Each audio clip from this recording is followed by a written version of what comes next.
বাংলাদেশ বনাম শ্রীলঙ্কার দ্বিতীয় ওডিআই ম্যাচটা দেখতে দেখতে একটা জিনিস উপলব্ধি করলাম, সেটা হলো একটা সাকিব আল হাসান না থাকলে একটা দলের মানে বাংলাদেশের যে কতটা পরিমাণ ক্ষতি হতে পারে সেটা আজকে শুধু আমি নই, সমর্থকরা, বাংলাদেশের সমর্থকরাই হারে হারে টের পেয়েছে।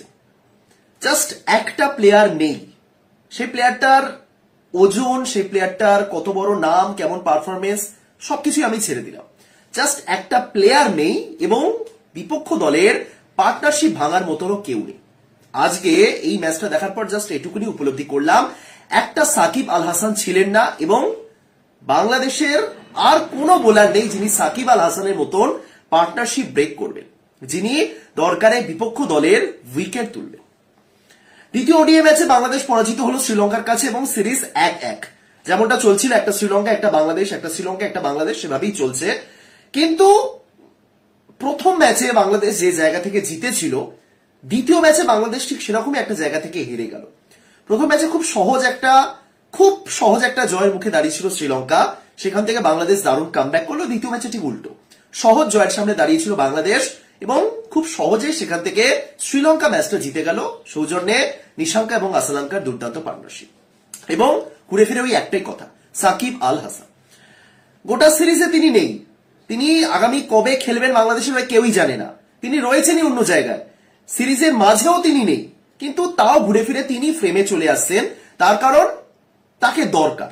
আজকে এই যে 3টে উইকেট পড়লো, আজকে একটা সময় 43 রানে 3টে ছিল, 43 রানে 3টে উইকেট পড়ে গেছিল এবং সেই জায়গা থেকে ম্যাক্সিমাম 2টো উইকেট তুলতে হতো। শ্রীলঙ্কার এমনি ব্যাটিং অর্ডার খুব পাতলা, যাকে বলে 7 নম্বরে যেখানে ওয়ানিদু হাসারাঙ্গা আসছেন, বুঝতেই পারছেন ব্যাটিং অর্ডার খুব একটা গভীর নয়, সেখানে জাস্ট 2টো উইকেট তুলতে হতো এবং সবচেয়ে ভালো কাজটা করতে পারতেন সাকিব, জাস্ট একটা পার্টনারশিপ ব্রেক করতে হতো। পার্টনারশিপ ছাড়ুন, পার্টনারশিপ হতেই তো দেওয়া উচিত হয়নি ওই জায়গাতে, তাও আমি যদি ধরি 50-60 রানের পার্টনারশিপ হয়েছে, কিন্তু যখন 100 রানের পার্টনারশিপ হয়ে গেছে, ওই জায়গাতে যে উইকেট তোলার দরকার সেখানেই আজকে বাংলাদেশ। সুতরাং বলে না কথায় যে কোনো একজন প্লেয়ার কখনোই অপরিহার্য হন না, তার জায়গায় আরেকজন চলে আসে, কিন্তু আজকে মনে হয়েছে যে না, ব্যাট হাতে ছাড়ুন, উইকেট তোলা সবকিছুই ছাড়ুন, বাট এই সিচুয়েশনে উইকেট তোলার জন্য যাকে দরকার তিনি ছিলেন। যাই হোক, কিছু তো করার নেই। এবার এই জায়গাগুলোতে দলকেই ভাবতে হবে যে এই প্লেয়ারটার বিকল্প কি। আজকে আমার কাছে একজনই মাত্র পার্টনারশিপ ব্রেকার রয়েছে, বাকি আর কেউই নেই, তেমনটা তো সম্ভব নয়। সাকিব আল হাসান আজ ছিলেন না, আগামী 1 মাস হয়তো থাকবেন না, আবার হয়তো ফিরে আসবেন 2 মাস পর, তখন আবার তিনি পার্টনারশিপ ব্রেকার হবেন।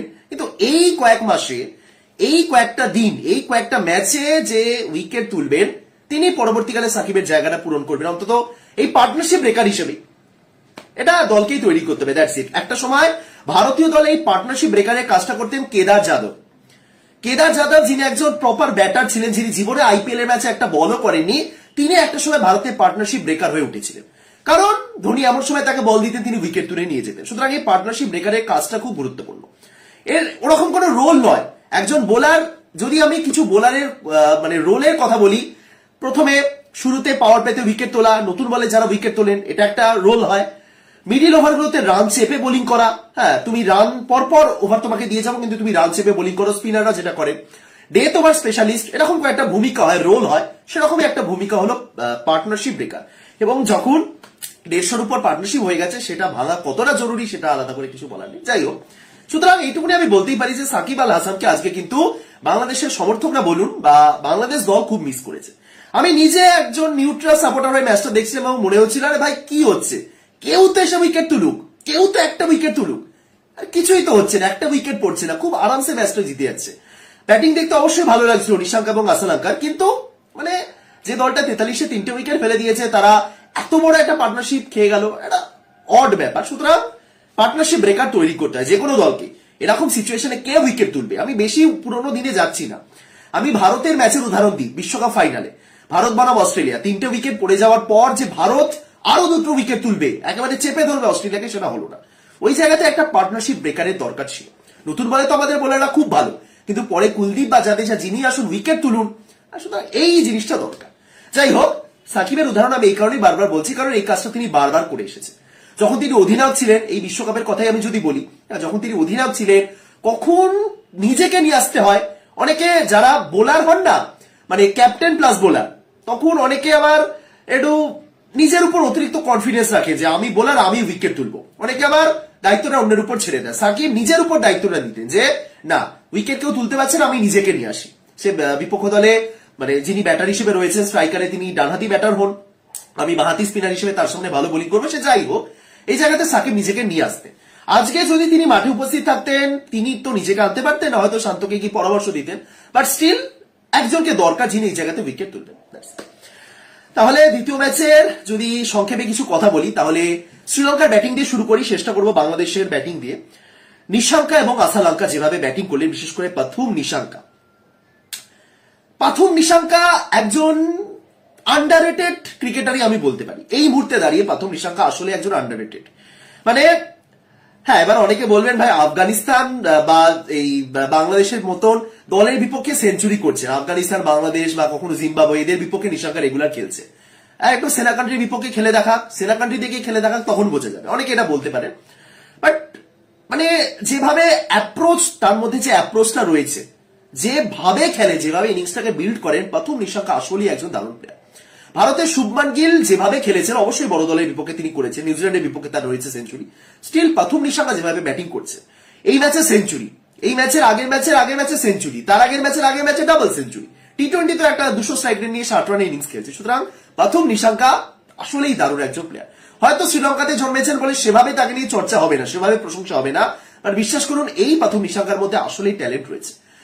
যেদিন ডাবল সেঞ্চুরি করলেন, ড্রেসিং রুমে আমি দেখছিলাম সানাত জয়সুরিয়া হাততালি দিচ্ছেন, বলে না রতনের রতন ছেড়ে, আসলেই কিন্তু সানাত জয়সুরিয়া যে কাজটা করতেন, হ্যাঁ নিশাঙ্ক ওরকম ধুমধারাক্কা মারতে পারবেন না, বাট আসলেই কিন্তু তার মধ্যে ট্যালেন্ট রয়েছে, এটুকুনি নিঃসন্দেহে বলা যায়।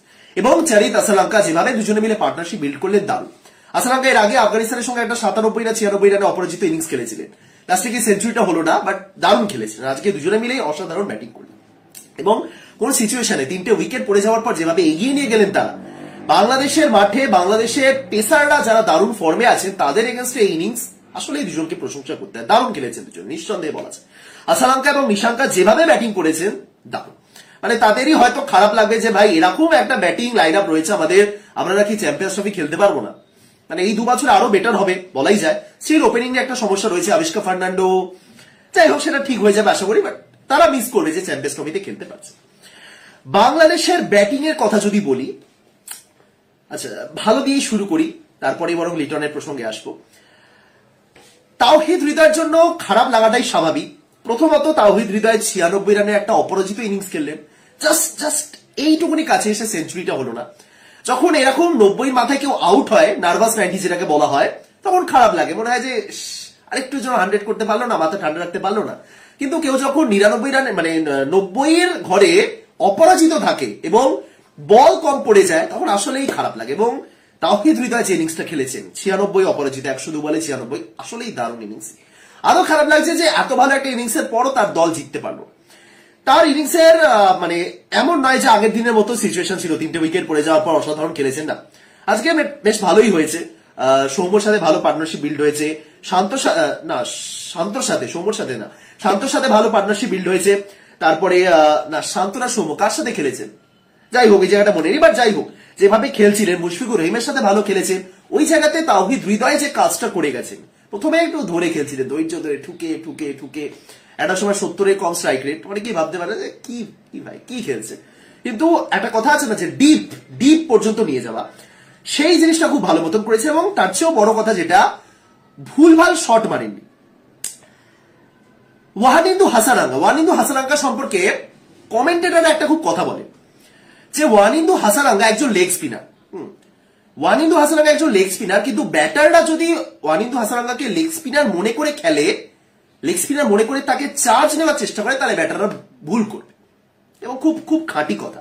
কে বলেছিলেন আমি জানি না, বিশ্বকাপের সময়তে কেউ একজন বলেছিলেন, বা বিশ্বকাপের কোয়ালিফায়ারের সময় বলেছিলেন যে ওয়ানিন্দু হাসানাঙ্গা একজন লেগ স্পিনার হওয়া সত্ত্বেও তার 70 থেকে 80% বল গুগলি আসে, হয়তো সোজা লেগ স্পিন। সুতরাং এই যে ওয়ানিন্দু হাসানাঙ্গা, যাকে একটু পরে আনা হলো একদম মাঝের ওভারগুলোতে। এবার অনেকে ভাবতে পারেন যে একজন লেগ স্পিনারকে যদি 20 ওভারের পর বা ওই সময়টা ব্যবহার করা হয়, তাহলে টিমটার অ্যাপ্রোচ কি, লেগ স্পিনারের কাজ কি? লেগ স্পিনারের কাজ যেটা হয় সেটা হলো উইকেট তোলা। পাতি ভাষায় তুমি রান খাও সমস্যা নেই, কিন্তু উইকেট তোলো। তুমি ফ্লাইট দাও বা তুমি যাই করো উইকেট তোলো। কিন্তু একজন লেগ স্পিনারকে যখন 20 ওভারের পরে আনা হচ্ছে, তার মেন্টালিটিটা এরকম থাকবে যে না, ওই জায়গাতে তুমি রান চেপে দেবে, তোমাকে ওই জায়গাতে উইকেট তোলার কোনো দরকার নেই। হ্যাঁ, উইকেট তুলে খুব ভালো, অবশ্যই উইকেট তোলো, কিন্তু এমন না যে উইকেট তোলা চক্করে তুমি 120, 30 এরকম মানে তুমি যতক্ষণ বোলিং করবে ওরকম রান উঠেছে, সেটা যেন না। প্লাস ওয়ানিন্দু হাসারাঙ্গা বোলিংটাই করেন গুগলি, যেটা নর্মাল একজন ডানহাতি ব্যাটারের কাছে অফ স্পিন হিসেবে আসবে। সুতরাং সেই জায়গাতে অ্যাকচুয়ালি হাসারাঙ্গাকে আজকে ব্যাটাররা বুঝে উঠতে পারলেন না। মাহমুদুল্লাহ যে জায়গাটা আউট হলেন, মাহমুদুল্লাহ দারুণ প্লেয়ার, মাহমুদুল্লাহর তার গোটা কেরিয়ারের প্রতি সমস্ত মানে কি বলবো শ্রদ্ধা জানিও আমি বলতে পারি। মাহমুদুল্লাহর মতো একজন ক্রিকেটারে ওই জায়গাতে ম্যাচুরিটি দেখানো উচিত ছিল। প্রত্যেকদিন প্রথম বলে 6 মারা যায় না, সেটা তিনিও জানেন, বাট ওই জায়গাতে যেভাবে তিনি আউট হলেন বা ওই জায়গাতে মিরাজও যেভাবে আউট হলেন, ওই জায়গাতে যে দায়িত্ব নিয়ে খেলতে হতো, একজন লেগ স্পিনারকে সম্মান দেওয়া, পরপর উইকেট তুলে যাচ্ছিলেন। হাসারাঙ্গা আজকে কাকে কাকে আউট করলেন? সৌম্যকে আউট করলেন, মাহমুদুল্লাহকে আউট করলেন, মুশফিকুর রহিমকে আউট করলেন, মিরাজকে আউট করলেন, পরপর ওই জায়গাতে ব্রেক থ্রু দিলেন। ওই জায়গাতে ধৈর্য ধরে খেলেছেন, মানে এটাকেই বলা হয় ম্যাচুরিটি। না, ডিপ নিয়ে যা, একদম ডিপ পর্যন্ত আমি নিয়ে যাই, যেখানে ওয়ানিন্দু হাসারাঙ্গার আর কিছু থাকবে না, যেখানে ওয়ানিন্দু হাসারাঙ্গা যদি আসেও 40 বা 45 ওভারে পরে, যেখানে আমাকে মারার মতন বল দেবে আমি মারবো। সুতরাং ডিপ অব্দি নিয়ে যাওয়া একদম লাস্ট পর্যন্ত। 45 ওভার পরও মনে হচ্ছিল ম্যাক্সিমাম 260, সেখান থেকেও 286 ছিল, 286 অব্দি নিয়ে গেছেন। তাওহিদ হৃদয় আসলেই ভালো খেলেছেন। সুতরাং এরকম একটা ইনিংসের পর তিনি এক্সপেক্ট করতেই পারেন দল জিতবে। তার তো আর অতিরিক্ত কিছু করার নেই, বল হাতেও যে উইকেট তুলতে হবে এমনটা তো নয়, কারণ তিনি বোলিং করেন না, আর ব্যাটিং এ যতটা করার করেছেন। সৌম্য 66 বলে 68 দারুণ খেলেছেন। সৌম্য যে শটটা খেলে আউট হলেন, মানে কি বলবো, ওই শটগুলোতে রাগ হতে পারে একজন সমর্থকের, র্যান্ডম সাপোর্টারদের ঠিক আছে তুমি খুব ভালো খেলেছো, বাট একজন ফ্যান যারা হন না, যারা ফ্যান বয় হন, রাগ ধরবে এইসব শটে। ভাই কি মারলে তুমি এটা? তুমি রান চেস করতে নেমেছো, সরি তুমি প্রথমে ব্যাটিং করছো, তোমার কাছে এত বড় একটা মঞ্চ রয়েছে, তুমি ওরকম একটা শট খেলে আউট হবে? কোন সময় আউট হলে? সৌম্য সরকার যখন আউট হলে তখন 22তম ওভার, তোমার কাছে এখনো 28টা ওভার পড়ে আছে, তুমি ইনিংসটাকে এগিয়ে নিয়ে যেতে পারবে। সুতরাং ওই জায়গাতে সৌম্য শটটা মারা যায় না, বাট সৌম্য গোটা ম্যাচ ধরে আসলেই দারুণ খেলেছেন। ওই একটা শট মারলেন না, সৌম্য মারলেন কি আপার কাটটা, সৌম্য বা হৃদয় কেউ, সৌম্যই মেবি মেরেছেন, এত সুন্দর একটা আপার কাট, জাস্ট ব্যাট বল বেরিয়ে গেল। সুতরাং ভালো খেলেছেন সৌম্য, শটগুলো ভালো ছিল। মানে একটা কথা আছে না, একটা কথা বলেন অনেকেই, যে সেদিন সৌম্য সরকার ফর্মে থাকেন সেদিন তার চেয়ে বেটার আর কেউ খেলতে পারে না। আসলেই তাই, সৌম্যকে দেখে মনে হচ্ছিল আজকে একটা হবে সেঞ্চুরি, কিন্তু যে শটটা খেলে আউট হলেন। শান্ত 39 বলে 40, শান্ত খুব তাড়াতাড়ি আউট হয়ে গেছেন আজকে, খুব তাড়াতাড়ি বলাইতে পারে, কারণ যেভাবে খেলেছেন 39টা বল খেলে আউট হবে না এমনটা, ভালো খেলেছেন। যেভাবে চারগুলো মারছিলেন স্মুথ, একদম খুব সুন্দর মারছিলেন। সৌম্য শান্ত দুজনেই স্মুথ মারছিলেন, এবং দুজন বাহাতি যেহেতু ছিলেন, দুজন বাহাতি ব্যাটার, ট্রিক করে আনাও হচ্ছিল একজন অফ স্পিনারকে। হাসারাঙ্গাকে আগে নিয়ে চলে আসা হলো, হাসারাঙ্গা আসেনি, ওয়েলার আগে আসেনি, তার আগে হাসারাঙ্গাকে নিয়ে আসা হলো, যে একজন বাহাতি ব্যাটারের সামনে একজন অফ স্পিনার ভালো কার্যকরী হতে পারে। বাট আসলে ভালো খেলেছেন দুজনে, শান্ত এবং সৌম্য যতক্ষণ খেলেছেন, 40-এর মাথায় আউট হয়েছেন বটে, বাট ভালো খেলেছেন। লিটন দাস 3 বলে 0, আগের দিন গোল্ডেন ডাক, আজকে 3 বলে 0। লিটনকে নিয়ে কি বলবো, মানে লিটনের একজন নর্মাল কি বলবো, নর্মাল অডিয়েন্স হিসেবে লিটনের আউটগুলো দেখে কি মনে হতে পারে? সাপোর্টারদের তো রাগ হবে, আমার সেই রাগটুকু নেই, বাট খুব এরকম শট খেললে মুশকিল। ইন্টারন্যাশনাল ম্যাচ খেলছে তিনি, এটা কোনো লিগ নয়, এটা কোনো ডোমেস্টিক ম্যাচ নয়। ইন্টারন্যাশনাল ম্যাচে তিনি বিশ্বকাপের সময় তো এরকম বারবার করেছিলেন, এটা যে খুব রিসেন্ট হচ্ছে এমনটা না। বিশ্বকাপের সময় তো এমন একটা শট মেরেছেন, শুরুতেই অ্যাগ্রেসিভ অ্যাপ্রোচ নিয়ে ব্যাটিং করতে যাচ্ছেন এবং ফিল্ডারের হাতে দিয়ে দিচ্ছেন। আজকে লিটন দাস যে বলটাতে আউট হলেন, ঠিক আছে, আপনি ব্যাপারটা একটু ভাবুন, ওই সেম বলে লিটন যদি বাউন্ডারি মারতেন, যদি কোনো ওই জায়গাতে কোনো ফিল্ডার না থাকতেন, যদি ফিল্ডার ক্যাচ মিস করতেন, যদি ফিল্ডারের পাশ দিয়ে বল বাউন্ডারিতে বেরোতো, এই সময় কি বলা হতো? বাহ, শুরু থেকে ভালো অ্যাপ্রোচ নিয়ে ব্যাটিং করছে লিটন, অ্যাগ্রেসিভ অ্যাপ্রোচ, এটাই তো চাই, শুরু থেকে লিটন মারছে, অতিরিক্ত ঠোকার দরকার নেই, ঠিক এই ব্যাপারটাই হতো। কিন্তু সেম শটে লিটন যখন আউট হলে তখন এটাই বলতে হচ্ছে, না কি দায়িত্ব জ্ঞান এর মতো তুমি শট মারছো, ফার্স্ট ওভারে তুমি ব্যাটিং করছো, তুমি এটা কি মারছো? ঠিক সেম সিচুয়েশনে বারবার লিটন দাস আউট হচ্ছে। যখন সেই শটটাতেই যদি বল 4 হয় প্রশংসা হবে, বাট সেই শটটাতেই যখন তিনি আউট হচ্ছেন তখন জাস্ট কিছু বলার নেই। এবার ওপেনার, দুজন ওপেনার পড়ে রয়েছেন, দুজন না, আনামুল হক বিজয় রয়েছেন, না তানজিদ মেবি রয়েছেন সিরিজে, যাই হোক এরা রয়েছেন, আরো অপশন রয়েছে বাংলাদেশের কাছে। বাট লিটন যেভাবে খেলছেন, সামনে টি-20 বিশ্বকাপ, ওডিআই চ্যাম্পিয়ন্স ট্রফি, কি বলবো, কিছু বলার নেই। এবং মুশফিকুর রহিম বা মিরাজ পরের দিকে ট্রাই করেছিলেন, বাট আরো বেটার করতে হতো। ওই জায়গাতে অ্যাকচুয়ালি দেখুন, হৃদয়কে প্রশংসা করতে হয়, বাট হৃদয় আরো বেশি কিছু করতে পারতেন। হ্যাঁ, আমি এমন বলছি না যে হৃদয় কিছু করেনি, হৃদয় আরো বেশি কিছু করতে পারতেন। ওই জায়গাতে যখন 5টা উইকেট পড়ে গেল, যখন মুশফিকুর রহিম আউট হলেন, মিরাজও যখন আউট হলেন, যখন 36তম ওভারে মিরাজ আউট হলেন, যখন তানজিম হাসান সাকিব নামলেন, ওই জায়গাতে হৃদয়কে আরেকটু সিনিয়র ব্যাটার হিসেবে আরেকটু দায়িত্ব দিতে পারতেন, যে ঠিক আছে এখনো 14টা ওভার রয়েছে, চলো আমি দায়িত্ব নিচ্ছি, তোমরা অপর দিক থেকে চালাও, তোমরা চালানোর চেষ্টা করো, যা শটগুলো মারার আমি পারবো। বাট ওই জায়গাতে তানজিম হাসান সাকিবও অনেকগুলো বল খেলেছেন, তিনিও ব্যাটিং করতে পারেন, কিছুটা ঠিক আছে, ওকে, বাট আরেকটু বেটার করতে পারতেন। বাট যতটা করেছেন খুবই ভালো করেছেন।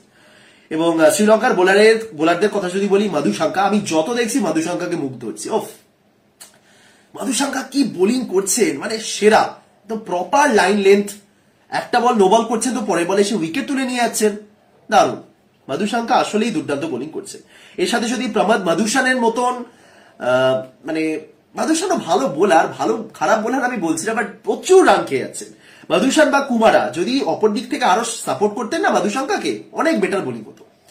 যাই হোক, 4টে উইকেট তুললেন হাসাঙ্গা। শ্রীলঙ্কার বোলিং ঠিকঠাকই ছিল। এবার বাংলাদেশের বোলিং এর কথা যদি বলি, শরীফুল শুরুতে 2টো তুলেছেন, তাসকিনও তুললেন, ইভেন তানজিম হাসান সাকিব আজকে অতটাও, ঠিক আছে, যেটা সমস্যা আছে সেটা হলো পার্টনারশিপ ব্রেকারের অভাব।